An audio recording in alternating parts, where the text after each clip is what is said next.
luta, vai passa adiante, bom. São inconfundíveis neste livro os acertos de uma boa escrita. Uma textualidade clara, perspectivando a história, não com neutralidade, mas com frontalidade isenta e ética. São inconfundíveis as suas intenções em prol da memória histórica, as suas realizações em prol da dignificação do povo bissau-guineense, do Estado da Guiné-Bissau, cuja independência, 24 de setembro de 73, em que foi um dos protagonistas, ajudou sobremaneira, a par da resistência antifascista e anticolonial portuguesa, a desencadear o 25 de abril de 74. Se você está adiante na luta, nunca bujungo tu. Este livro é, por um lado, uma homenagem a Amílcar Cabral, cuja personalidade, confessa o autor, e eu vou citar, marcou toda a minha vida, desde os dias tranquilos da infância, quando juntos passávamos as férias escolares em Cabo Verde, na casa do nosso pai. Mas Luís Cabral empenhou-se também nesta empresa, como indica textualmente no prefácio, para dar a conhecer às gerações futuras a maravilhosa história da nossa libertação, na riqueza das nossas contradições, na grandeza da coragem e da abnegação dos combatentes da liberdade, que por ela alguns pagaram o preço maior. Cantem comigo. Marabu barriga, vou sofrer sem timidez. Na boca não na lluvia, boca no vídeo. Marabu barriga, vou sofrer. Na boca não na lluvia, boca no vídeo. A luta deu sim para se conseguir o programa mínimo, para se conseguir uma bandeira, um hino, mas ao mesmo tempo para conseguir-se o progresso.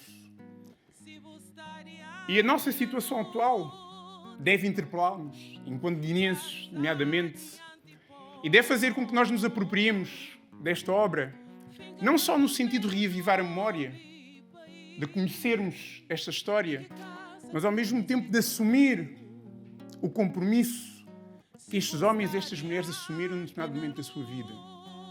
E nós vamos assumir esse compromisso. Ninka bujubi traz. Se você está adiante na luta com Meri, ninka bupera ninguém. Se bu panti, se bu discuda, bai, pubista fica uicata maina. A luta pela liberdade é contínua e muitas vezes extenuante.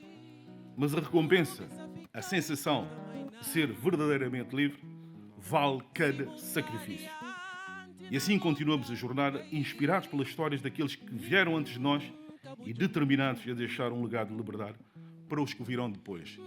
E neste momento que este livro sai, no centenário de Amílcar Cabral, temos um problema grave que está acontecendo na Guiné-Bissau e temos que usar este trabalho, que é libertador, para nos libertarmos também sobre todo o processo de opressão que pode estar a acontecer. Cantem comigo. Marabu barriga, vou sofrer. Na boca não na lluvia, boca nos vi. Tá lindo? Tivemos um dia bonito porque divulgamos a obra, a vida de um grande homem, não só da Guiné, mas um grande homem da humanidade. Na boa, marabu barriga, vou sofrer. Na boa, que não na lluvia, boca nos vi. Na boa, domingos, marabu barriga, vou sofrer. Na boa, Luiz Vicente. Na boa, melhorou o judeu. Mara, inocência mais grande. boca não jovem na boa, a boca que nos pediu, a voz que nos pediu, vou contar menino história, nunca pude medir, não garantes cameri, é cameri, oh, é da se vida, a voz que nos pediu, a voz que nos pediu, a voz que Educação foram feitos por homens e mulheres, exatamente como nós. Mas, pronto, que possa estimular a reflexão sobre o papel de cada um de nós na construção de sociedades livres e centradas na promoção da dignidade e da igualdade de todos. Nós continuaremos sempre a enaltecer o privilégio de sermos herdeiros de Luís Cabral e reconhecer os valores que ele nos ensinou. Valores de trabalho, de respeito, de lealdade, de honestidade, de responsabilidade e de justiça que aprendemos com ele e que nos comprometemos a passar aos nossos filhos. Com muito amor e orgulho, Josefina, Patrick, Kitana, Jamila, Amílcar, Fernando, Marilena e Aníbal. Poderá desenvolver-se seriamente se ela não se industrializar. Mas, entretanto, eu penso que antes de chegarmos a uma etapa verdadeiramente da industrialização da África, que teremos que resolver problemas sérios e que se põem no domínio da agricultura para podermos garantir a alimentação das nossas populações, portanto, a autossuficiência alimentar como a condição principal para consolidar a nossa independência e criar as bases para tal industrialização a que se referiu.